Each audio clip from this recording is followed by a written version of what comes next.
I believe in miracles with every atom of my being. But you know why I believe in miracles? It's because I believe in God. And remember, sooner or later, if you are a part of humanity, you too will come to the place in your life when you'll have to believe him for a miracle for yourself. Well, Corie ten Boom. I'll never forget the very first time I heard the name. It intrigued me. Corie ten Boom.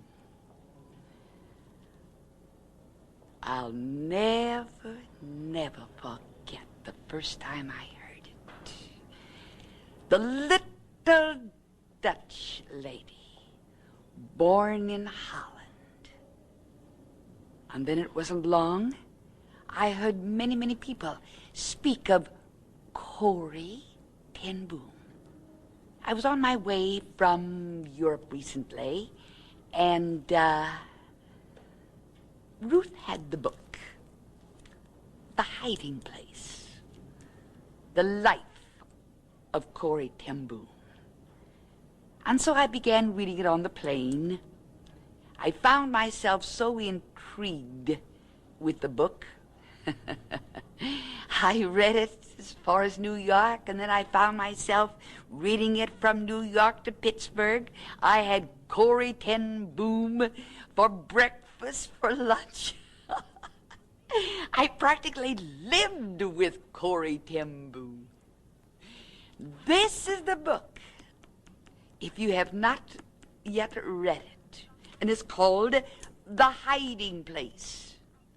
And the hiding place was their little home, the home of the father, the sister, and Corie in Holland during the regime of Hitler, World War II. My guest has spent time in prison, more than 11 months.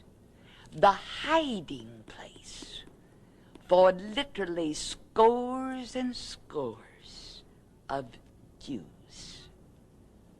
Come meet my guest, one of the most fascinating personalities it has been my privilege to meet. You'll understand why. Come meet her. Corie. And I can't help but just say Corie instead of Miss ten Boom. I know you so well, I feel we're related. And I'm only sorry, as I read the book, that I wasn't there helping you. I mean that with all of my heart. I wish I had been there. I wish I could have been one of your partners, hiding those precious Jews. What a thrilling life. What a thrilling experience you had. And now you're past 80 years of age, right? Yes. Yeah. You've had your 80th birthday. Yes. Corie, where shall we begin? For once, I'm going to keep my mouth shut. Sometimes it's a little difficult for me to keep quiet. But here is once, Corie. It's all yours. Where do you want to begin? I think I must first tell about my, when I was young. A long time ago. It was a long time ago. I was 5 years old. Then I asked Jesus to come into my heart. And he came. He didn't say you are too young, but he came. And he never has left me. And I can tell you a little bit about what it means to go with Jesus through life. I had a very happy youth. It was a very full house. We had 3 aunts, 3 sisters of mother who were living with us, and education was not always so easy, for they all tried to educate us. And your home was where in Holland? In Haarlem. and we lived in a watchmaker's shop. And by the way, Corie, you were the first woman licensed watchmaker. Yes, yes. I helped my father, and it was good that I got my license, and I enjoyed the work.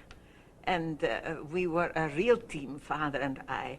We were sitting there in the workshop, and we had both a Bible in our drawer, and we had fine talks. I learned so very much from father. You know, father saw the everyday life so beautiful. He said sometimes to me, Corie, my name is on the shop, but really God's name should be on the shop, for I am a watchmaker by the grace of God. And that is what I really have experienced, how someone sees that everything belongs to the Lord. And we had a very happy life, but you know already through the book that we have saved Jewish people in that terrible time that the Nazis intended to kill all the Jewish people. Now, it is interesting when I can tell you something that happened in 1844. My grandfather, also a watchmaker, said to his friends, say, come to my house and let us pray for the Jews and for the peace of Jerusalem. And every week they came together to pray for the peace of Jerusalem and the blessing of the Jews. 100 years later, exactly in that same house, grandfather's father, 4 of his grandchildren and a great-grandson were arrested because we had saved Jewish people. That was a divine but not to understand answer on prayer for the Jews. It was part of God's plan. Yes. God has plans, no problems. There's never a panic in heaven. But we had indeed done as much as we could to save the Jewish people. And it was dangerous work. And often people said to father, if you have always Jews in your house, you once will end up in prison. Father was old. But father said, if I come in prison, I will not stay alive. I'm too old for prison life, but it will be an honor to me to give my life for God's ancient people, the Jews. And that is what really happened. Tell me about the house. It was so built that you were able to hide so many